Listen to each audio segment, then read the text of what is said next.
The troll and the giant scorpion have been felled, and the jungle constrictor is hunkering within its cage, wounded.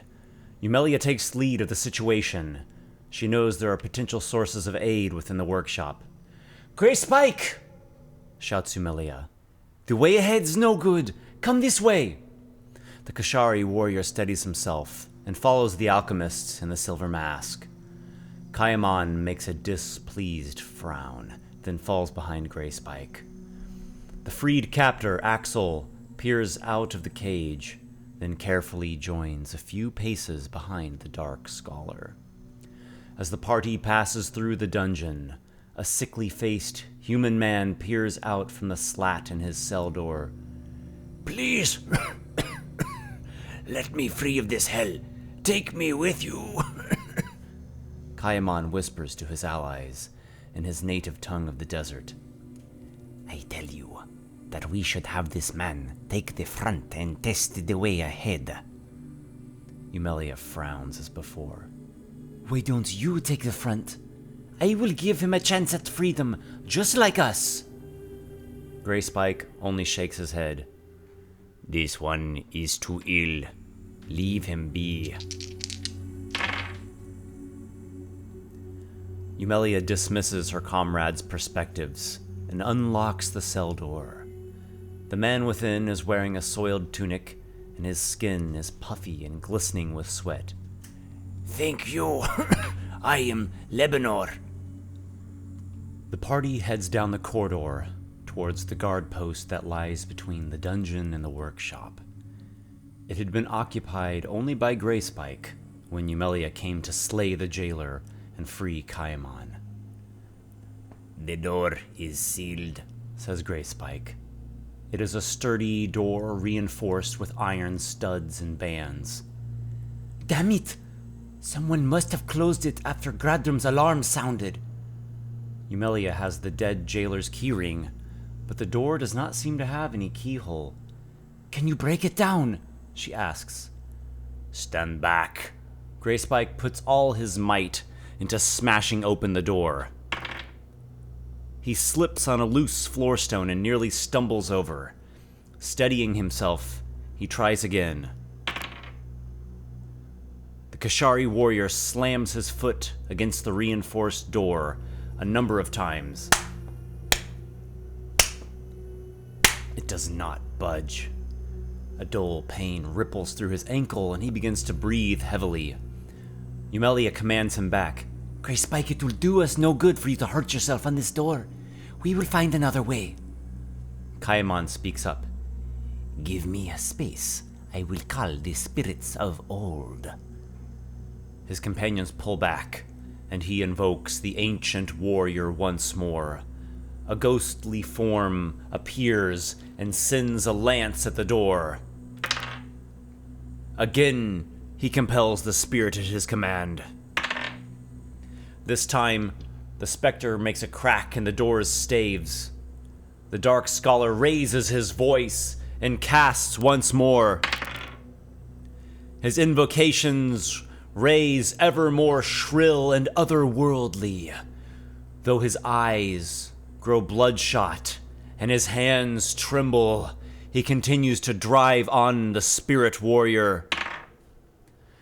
The specter turns towards its incessant master, howling a terrible howl. Its visage is horrific and ghastly, and seems as though it would swallow Kayamon whole.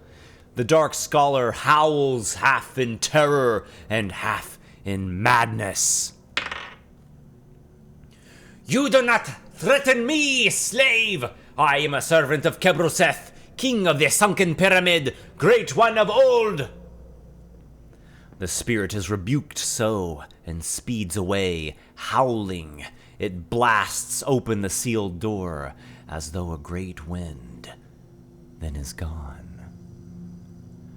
Eumelia stares out from behind her blank-faced silver mask. 100 questions and fears and fascinations swirl within her mind. How? She is unable to form her inquiry just yet. Grey Spike clenches his fists. I have seen many a thing down in this place, but never has I seen something such as that. I do not trust the red man. Axel shrinks back, evermore, not wanting to catch the attention of Kaiamon.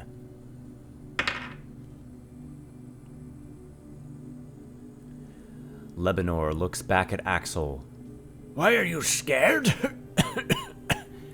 Would you feel better locked away in that awful cell? Greyspike takes the lead once again and steps into the chamber ahead. It is a secondary guard post that he himself has manned several times. Stop there! Shouts a familiar voice. It's Turk, a seasoned guardsman who has served as a commander to Greyspike. Turk is not wearing his typical suit of armor. He looks as though he was just roused recently. However, he is holding his heavy crossbow. He's pointing the weapon, loaded, through an archer slot in the wall. Greyspike, you are conspiring alongside this traitorous bitch! Eumelia knows Turek even better. He is not the most loyal to Karaq, but he is loyal to Coin and to his own life. Turek, you know we cannot live as minions to Karaq forever. She starts to say more, but the guardsmen interrupt. Shut your treacherous mouth! I don't want a word from your poison tongue! Greyspike, you have one chance to redeem yourself.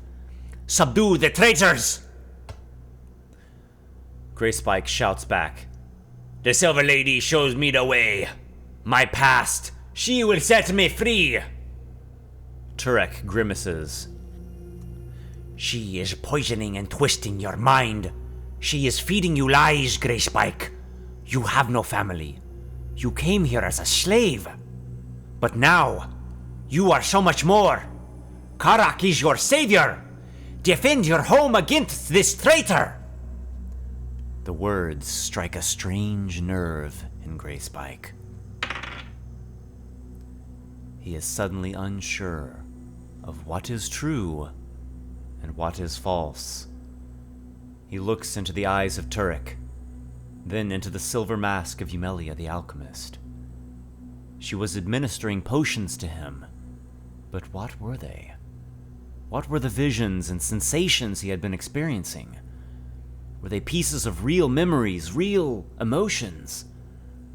Or were they only illusions and manipulations? Eumelia says, He is lying, Greyspike.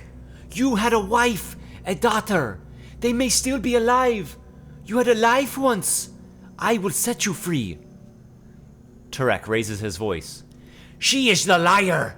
You were a slave, without a family, without anything. Karaq defeated the slavers, then took you in. He created a way to make you something great. And now this whore would twist your mind and enslave you for her own.